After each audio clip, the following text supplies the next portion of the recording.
Krimen mula sa iba't ibang panig ng Luzon. Sa Pasukin, Ilocos Norte, isang misis ang pinatay ng kanya raw mismong mister gamit ang extension cord. Itinanggi ng suspect ang krimen. Makibalita tayo kay GMA News stringer Dennis Alipio. Mangyak-iyak ang lalaking ito nang formal na kasuhan ng parricide sa piskalya kahapon na makaanak ng kanyang asawa na umano'y napas lang niya. Lumabas sa investigasyon ng Pasukin Police na nitong Martes, umuwi umanong nakainom si Romulo Carduna at napagtripan lang daw ang misis niyang si Michelle na nooy nanonood ng telebisyon.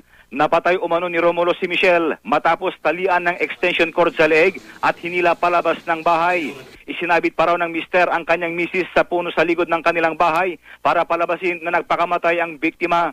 Kwento ng mga kapitbahay at mga kaanak ng biktima, narinig nilang nag-aaway ang mag-asawa pero hindi na nila pinansin dahil madalas naman daw itong mangyari lalo na kung lasing ang mister. Sabi nung kapatid ng biktima, nag-aaway lang daw sila. Na-recover sa bahay ang extension cord na ginamit daw ng suspect. Maring itinanggi ng suspect ang paratan pero humingi siya ng dispensa sa pamilya ng asawa.